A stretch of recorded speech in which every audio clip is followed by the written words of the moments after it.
Hello and welcome to The Healer Within. Now, this is episode 2, so if you missed the first episode, then please do go back and have a listen because it will help you to make sense of the journey that I am taking you on. If you don't want to listen to it, that's fine. Hopefully, you'll get everything that you need from this episode. So, where are we at? Well, we have moved on because I have set my business up, my business is underway, and I have decided that I need to go and learn Reiki. Now, I don't know why I felt the need to go and learn Reiki. I'm not even sure that I knew what Reiki was. I'd never had a session. And I'd already trained as a healer with the NFSH in the UK, which is the National Federation of Spiritual Healers. And it was way too rigid. You had to jump through all these hoops and you had to re-qualify every couple of years or whatever. And I just thought, no, this isn't me. I don't do that kind of rigidity. I love rules, I love parameters, but that was too much. So I learned Reiki. I do remember that I was looking to expand my mediumship. I was looking to deepen my spiritual connection, ever the perfectionist. So I qualified in Yasui Reiki. I did all three of my levels. And by this point, I've been introduced to a book by a lovely lady called Deb Shapiro called Your Body Speaks Your Mind. Now, this introduced me to the concept that when there's something wrong with us mentally and emotionally, that will manifest in the physical body. Now, it's sort of built on the pioneering work of Louise Hay back from the 1970s. And much as I loved Louise Hay, that book she wrote just didn't resonate for me. If you haven't read You Can Heal Your Life and You Can Heal Your Body, I think that's the right term. I'm not 100% sure that's the right book name. Then, do check it out. And I have read her books again since, and they make more sense to me. So maybe I just wasn't ready. But the Deb Shapiro one still resonates way, way, way more than the Louise Hay book. And maybe it's just because Deb's has built on Louise's work so much. So I'm totally not dissing Louise's work. And since the Deb Shapiro book, I've also discovered a lovely lady called Yvette Rose. And her book is Metaphysical Anatomy, and that came my way in lockdown. So this is, quite a spread out journey here. So anyway, I'm doing Reiki. I've come across this Deb Shapiro book, and it was like, boom. Okay. And not long after that, I was organizing my own mind, body, spirit fairs. And I met this fantastic person who is still in my life. And if you're part of my portal, my Awaken and Align portal, you will have seen his guest speaker slot recently. And Chris was very much about metaphysical health. And again, that tied in with what I was learning. And it really made sense that what's going on in our head is going to manifest in the body, and how the things that we say, the way we describe things like, oh God, my partner's a pain in the neck. And then suddenly you end up with neck pain and you don't know why. Or, oh God, I just get no support from my boss or my colleagues, blah, blah, blah. You end up with a bad back. And it's because the brain is listening and it delivers what it hears. Okay. So this is why this is the healer within, because it's about finding the real root. We know ourselves better than anybody else. Okay. And it's not about finding the obvious route. Oh, well, I fell over or I stumbled and jarred my back, therefore I've got a bad back. It's much, much deeper. So today I'm sharing with you the foundation of everything else that I've built, okay? Because since 2008, when I studied Reiki, things have changed a lot. I have grown a lot. My work has changed a lot. And if you have been part of my journey, part of my community for all of that time, you will see the changes that I have been through and that I have brought to my business. So, one question before we really get underway. Have you ever had a symptom that kept coming back and nobody could find the root? Maybe it's a migraine. Maybe it's like a sinus infection, which I certainly went through for a while. Maybe it's back pain or gout in your toe or sciatica. But whatever it is, it's there for a reason. Okay. So, really, the underpinning premise of everything is that your body does not malfunction randomly. Okay. Every symptom that you have is your body speaking the only language that it has because it doesn't have words, okay? And that headache that arrives like clockwork at the end of your working week, that is your work, literally. That's like, oh God, work's been such a headache this week, okay? So think about the language that you're using. The stomach that knots up when you're around certain people and it's like, oh God, I don't want to be around them. Okay. There's that fatigue that's like bone deep. No blood test can find the root of it. And it's just like, I don't know what to do. It's there the whole time. Doesn't matter how much sleep you get, it doesn't get any better.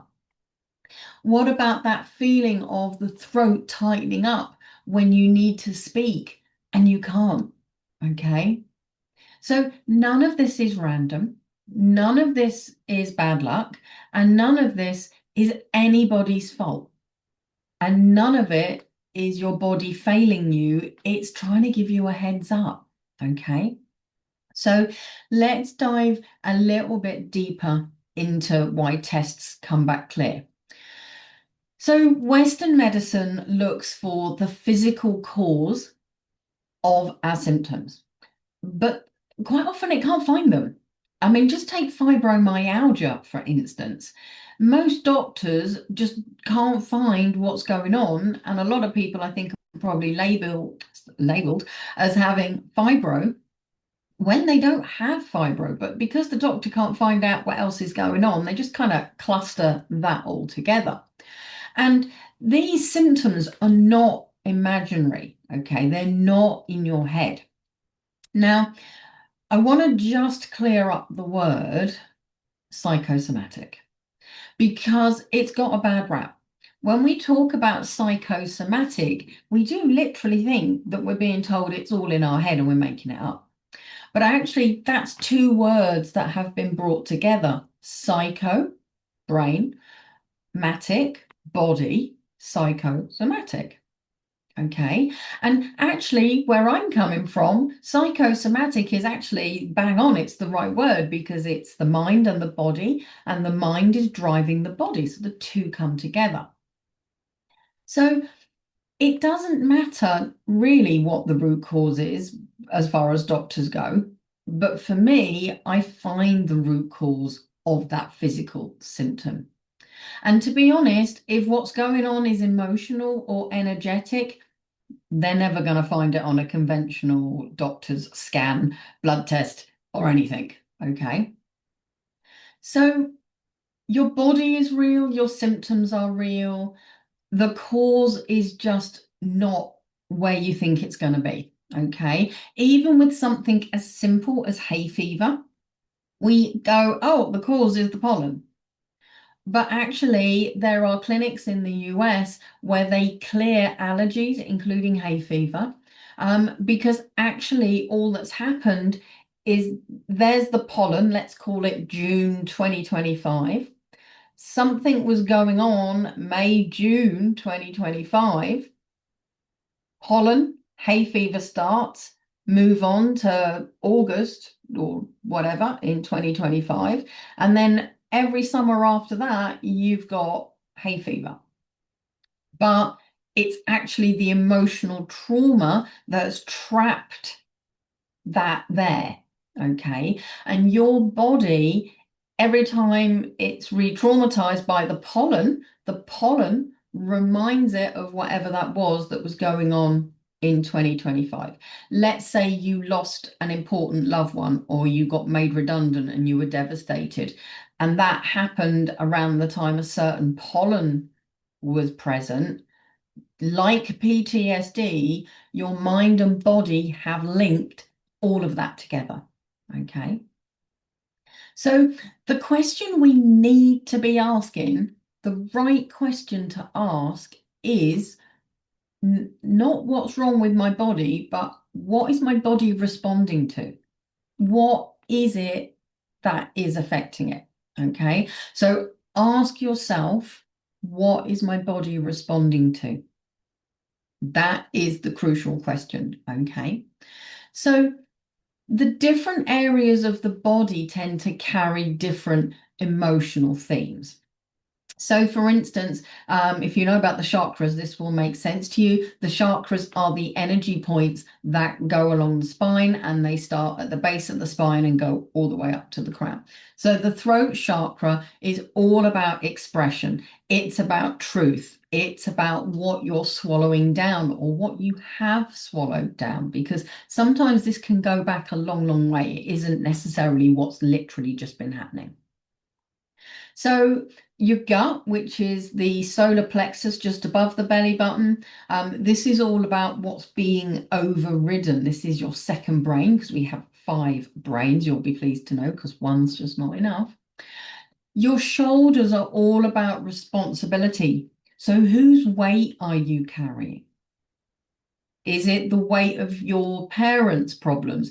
Is it the weight of your partners or your children or your boss? Or are you trying to shoulder everybody's? Okay, that's quite common. And interestingly, thyroid dysfunction and fibromyalgia, 80% of people diagnosed are female. All right. And a lot of that comes down to the fact that we want to fix everybody and carry the world on our shoulders. So the heart and chest is all about grief and love and withheld love. So maybe you didn't feel loved enough as a child. Maybe you're not feeling loved enough now. And it's what has not been felt. Okay. Maybe you wanted to be a mum and you never got to be one, and that's really difficult for you to deal with. And so not having felt the love that you would for a mother as a child, for a child, that in itself can cause a problem.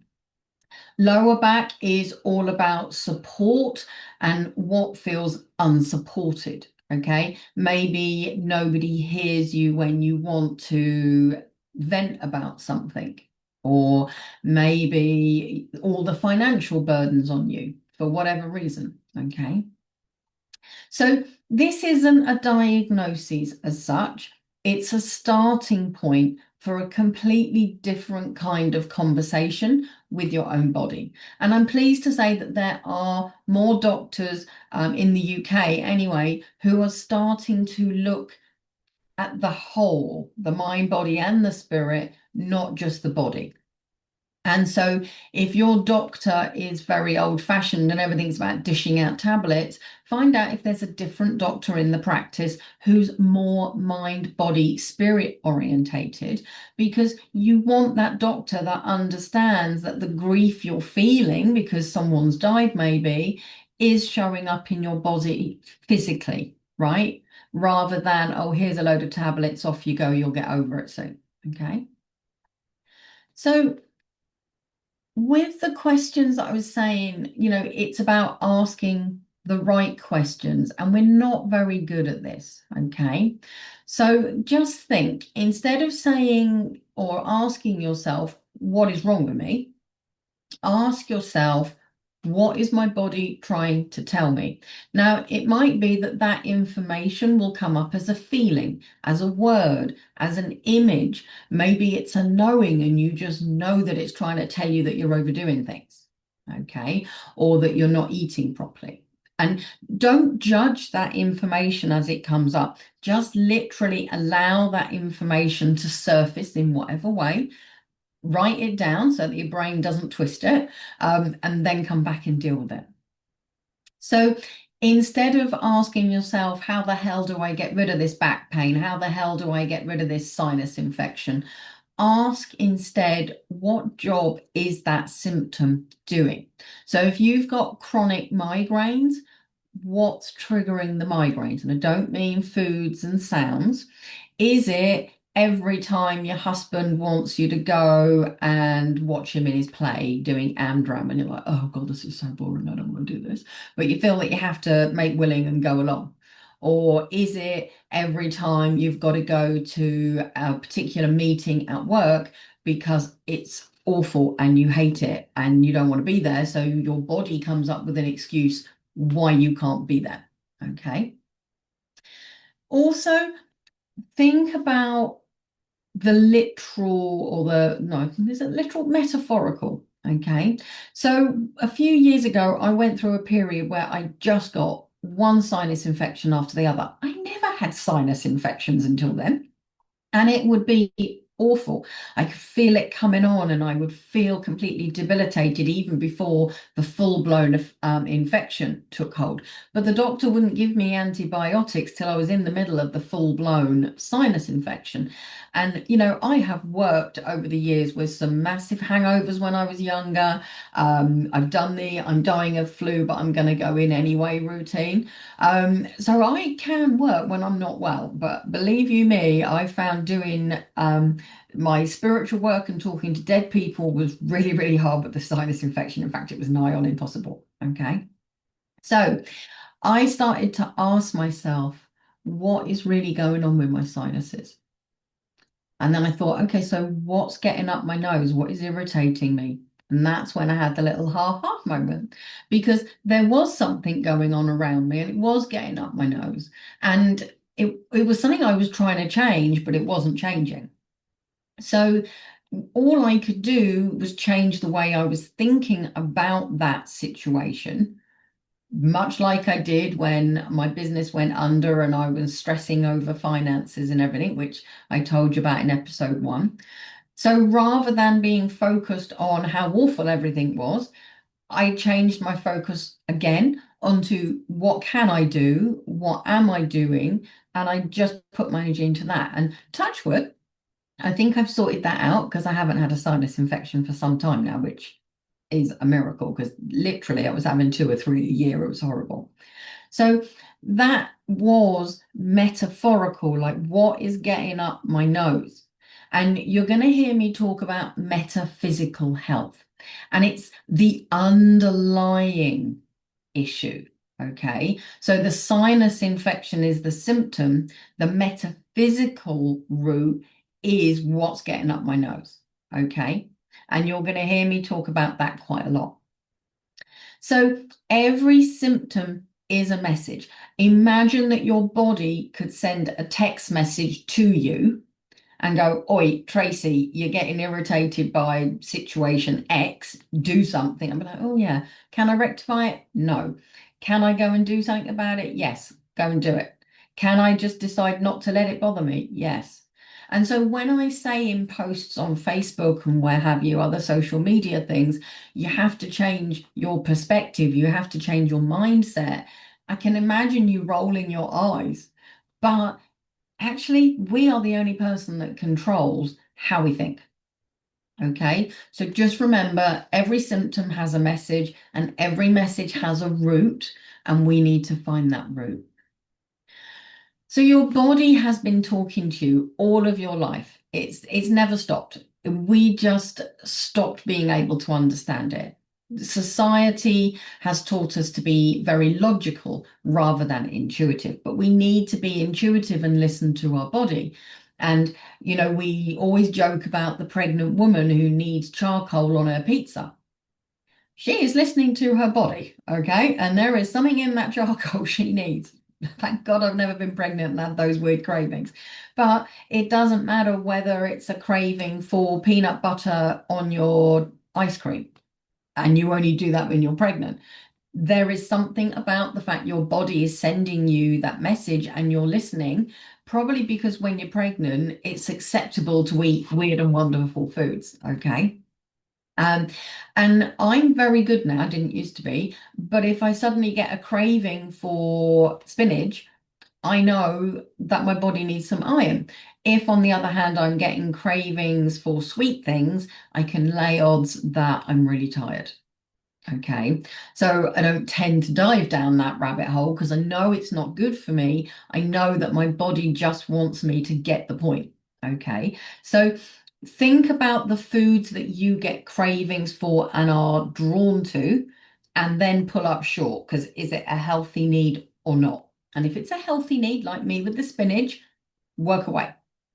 If it's the bad one, the sugary and the fatty stuff and the bottle of wine or anything else, then you need to deal with it differently.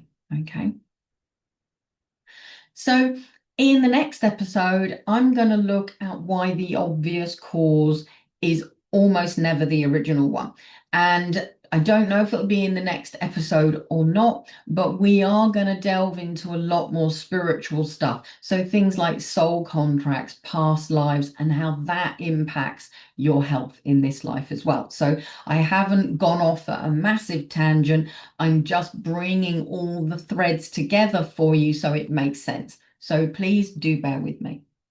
Now, I would love your comments. So please drop your comments below.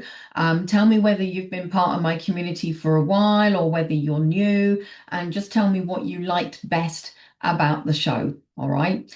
If you want to slaughter me and tell me how crap it was, I don't need your help for that, so don't worry, you can just keep scrolling, all right? But I do want to know if you're finding this helpful and what else you'd like me to bring to you, even though I've got a load of episodes all planned out, okay? I'm happy to move them around. If you would like to know more about your body language, your body signals, then I've put a link in the description below. And in that description, you'll get a link to my free guide, and it will talk to you about 3 different women with 3 different symptoms and the fact that it was all one common cause. Okay. And when you've had a read of that, I'd love to hear more from you as well. So please subscribe. Please tell me what you loved about the show and what you'd like me to talk about in future. And I will be back with you in a couple of weeks to help tantalize your eardrums. Okay. So just know that if you don't want to watch, if you'd rather just listen, you can absolutely do so. So you can find me on YouTube, you can find me on other podcast platforms. So whichever works best for you. Okay. So thank you for bringing your energy to the show, and I'll be back with you in 2 weeks.